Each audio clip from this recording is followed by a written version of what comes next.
Hi guys, this is Ratchet and we are playing Criminal Case Supernatural Investigations, Case 1, Bloodlust. And let's unlock Chapter 2, and one guy is about to commit suicide and we need to stop that from happening. Yeah? I just heard Death has claimed my beloved. My life is meaningless without her. I wish I could end it right now. Whoa, hold up. Put down that knife and let's talk calmly, alright? Like, start by explaining who you are. My name is Eric, but Lucy called me her forbidden love. And now she's dead, so she'll speak the words to me no more. Oh no, how sad. Tragic love stories always go to my heart. I heard some reporters were asking about her death. Was it you? Yes, Eric, and it would be very helpful if you could tell Katrina and me more about Lucy. Okay, nope, still nobody's going to believe us that we are supernatural hunters.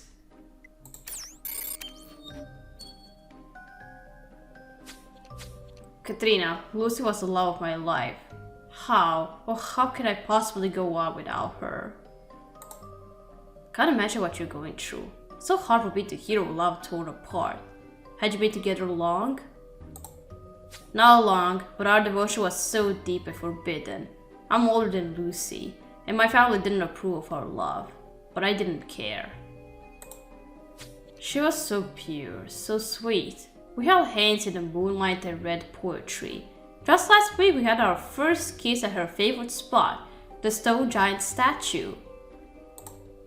Tonight I hope for a rendezvous at the crypt, but I drank one Bloody Mary after another in vain and never saw my love appear. Wait, you say you were both at the club, but they ran into each other? Such was our tragic fate, and now she's dead, and I can never know happiness again. You have all my sympathy, Eric. And you mentioned a statue she liked?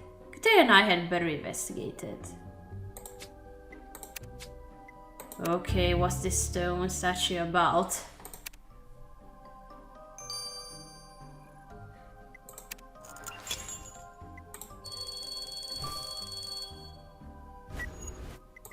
Okay, let's go.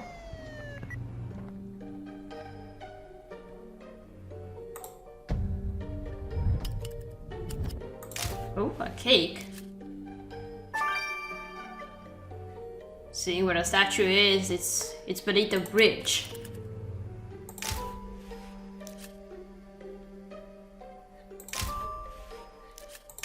Something tells you that that statue like that doesn't exist in normal world, right? I don't know what to say. Katrina, I would be surprised that this creepy giant statue was Lucy's favorite place in town. I guess it says something about her. Teenagers are obsessed with natural stuff, so why not? Anyway, that's clearly her bag. Her ID is speaking out of it. But what's it doing here? No teenage girl would chuck her bag like this. Do you think the van brought it here after the murder? Let's look through it for clues. And hold on, is that cake depicting a girl, brown hair like our victim with blood gushing out of her neck? We better gather up a sample of those flakes from the cake's packaging to see who made this gruesome ghetto. Okay.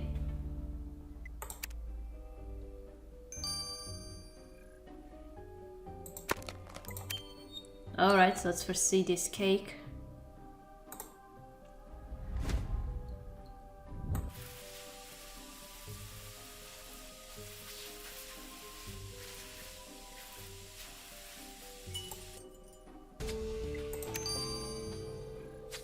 Alright, Katia, let's put the flakes from this cake under the microscope and learn who wished the victim harm. Okay.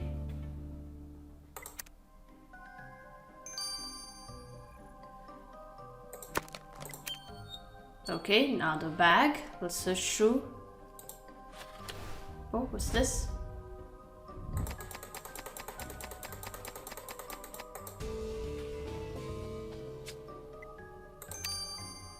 It's a threat. Katia, that now seems like the most interesting thing in the victim's handbag. It goes, Hope withering fled and Mercy sighed farewell. Meet me at the cemetery at midnight. Midnight at the cemetery? That's the time and place of the murder. This note must be from the killer vamp, luring Lucy out there. What's that about Hope and Mercy? Maybe Felix can tell us. He's our occult expert and culture dude. Let's send him the note. Okay. Level 5, so that means... No, not that. But I can use... Yeah. I unlocked the boosters.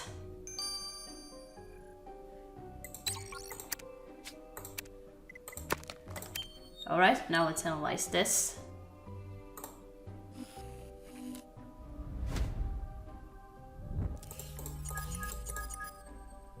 Oh, another one. 5 of them already at the beginning.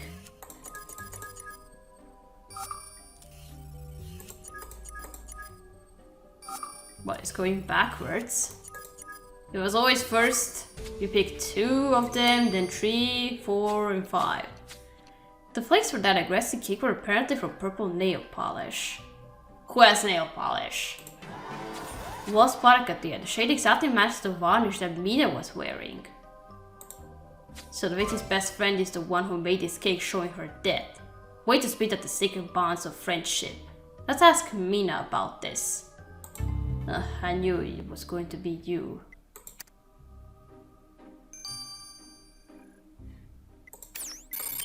Okay, let's talk to Mina again. Mina, so if you're such good friends with Lucy, how come you made a cake depicting her death?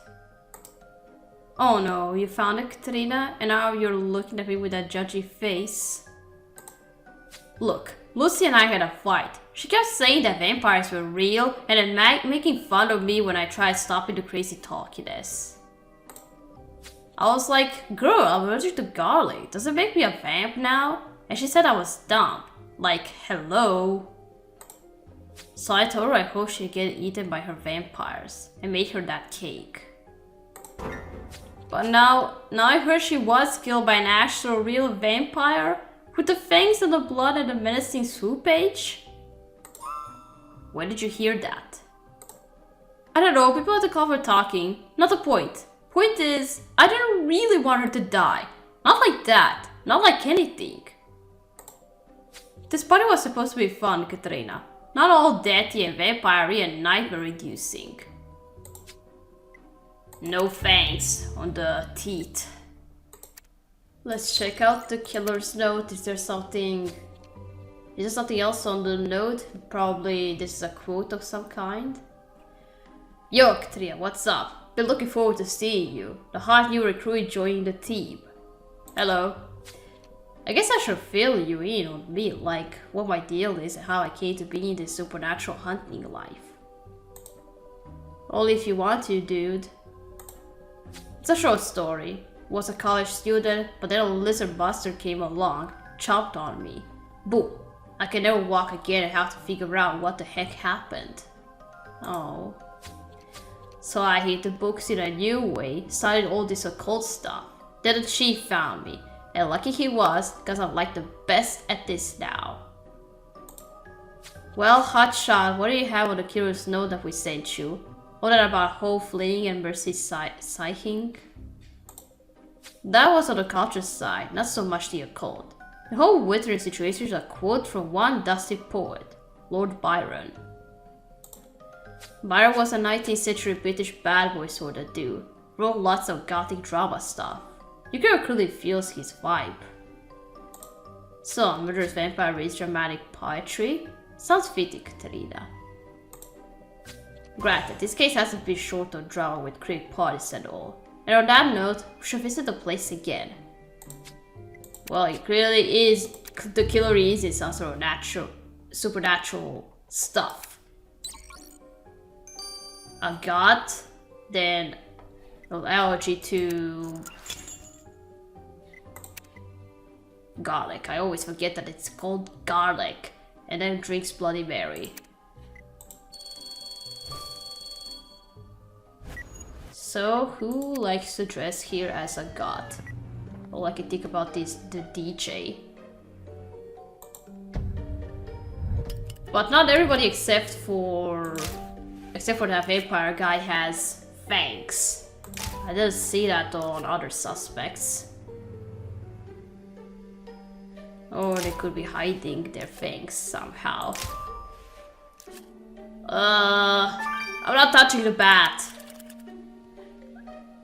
Here you go, catch it. And a video camera.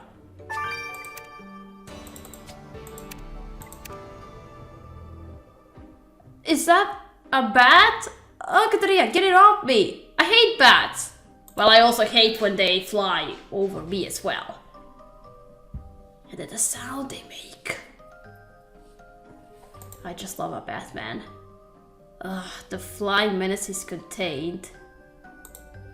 But you're right, it's wearing a medallion. That's not normal bat behavior. Is a creature someone's pet?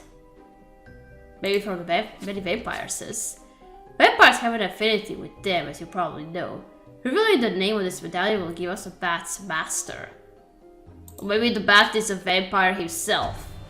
I've seen that vampires get turned into bats. A good call. Let's unlock this video camera and see if it's recorded anything interesting for the party our victim attended. Okay.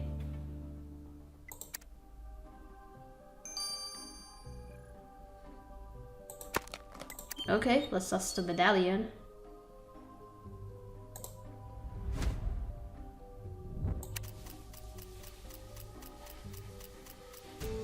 Roxanne Vega. The bat apparently belongs to one Roxanne Vega. Kennedy was scared she might have attended the party. So we better find this lady with a suspiciously vampirish pet, Katarina, and interview her like the reporters we pretend to be. Ooh. As I was expecting a bat to turn into a vampire. Okay. Now let's unlock the camera.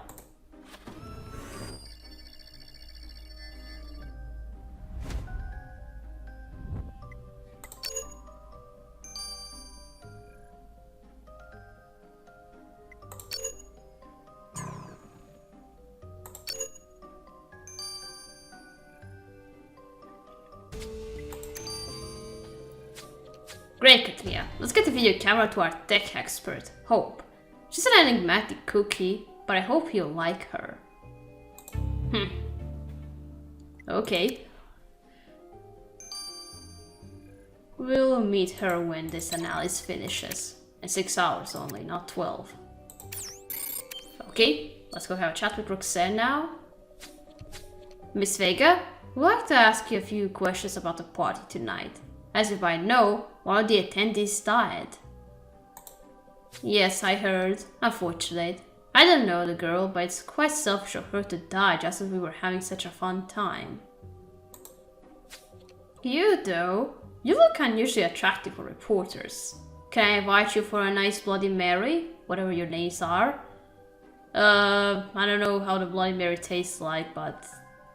No, I won't drink it. Maybe a cola would be enough. Oh, I'm Gwen and that's Katarina, but we are not, we can't drink on the job. Thanks for the offer, though. We actually found your pet, which is pretty unusual, so we were wondering what the story is with that. You know how the victim died? Oh, how precious. Do you mean you're buying into the ridiculous rumors that the girl was killed by a vampire? Do you suspect me of being one? No thanks. Again. Sometimes a bat is just a bat, Katarina, and a crypt is just a fun place for a party. I've been called a vamp before, but the men who said it enjoyed themselves in the end. And so could you, if you change your mind about that drink. No. If you mean that No. I like men, not women. What did the camera record? Katarina, excellent we meet at last. Great to make your acquaintance. Hello. I hear you have a background in law enforcement. That'll certainly be useful in our pursuits. Pursuits? You do have a way with words, Hopi. Call me Opie again, Gwen, and your pills will start mysteriously emitting electricity the moment your head touches them. Don't mind us, Katerina. Hope and I totally get along. We share an RV and everything. You say like it's a good thing for such incompatible personalities to be cooked up together. Tough love, I get it. Anyway, I hope, haha, that you got stuff on that video camera for us. Has it recorded anything from the party? Actually, what will interest you is an excerpt from before the party, when DJ Blood gave an interview. See for yourselves. Okay. So, DJ Blood, you have a pretty rabid fan base. I don't like to badmouth my fans, but yeah, things can get intense. The music, it disturbs something in their souls, you know. Is it true that you had to get a restraining order against a fan? According to our sources, it was some girl named Lucy who... Oh, that. Well, I don't much like talking about it. Let me instead tell you about my new album, Agonizing Symphonies. Oh, restraining order against Lucy. Oh wow, let me get this straight. Our victim was such a zealous fan of DJ Blood that he got a restraining order against her? Indeed, and I can confirm that the order exists. I hacked my way to it in the police archives. DJ Blood said he didn't like talking about the incident and he sure didn't mention it to us. But now we'll have to make him sing. That's right.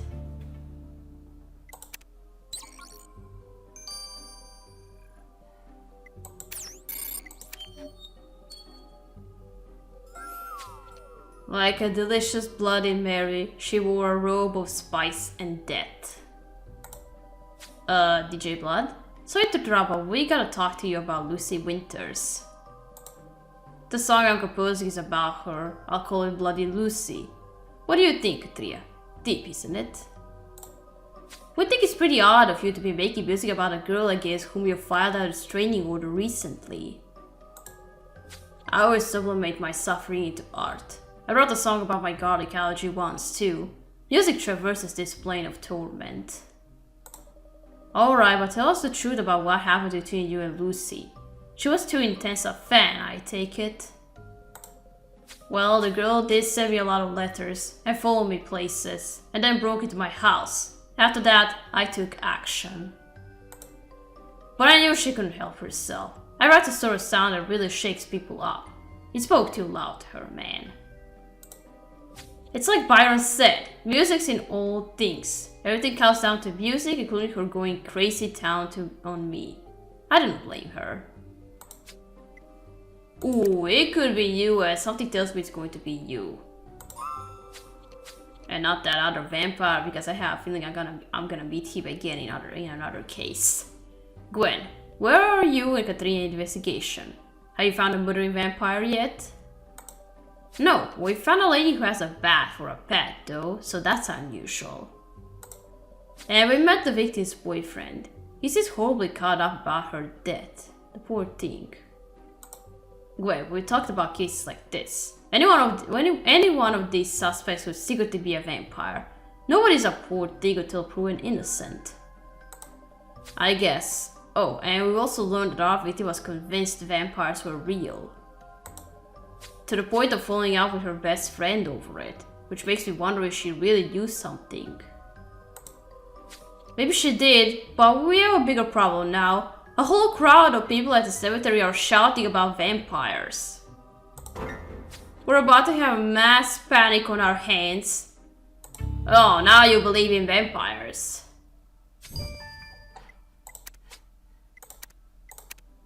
Great. Alright, we gotta stop here, we gotta continue playing in chapter 3. So, thank you for watching. Don't forget to leave a like to this video, and I'll see you again. Goodbye!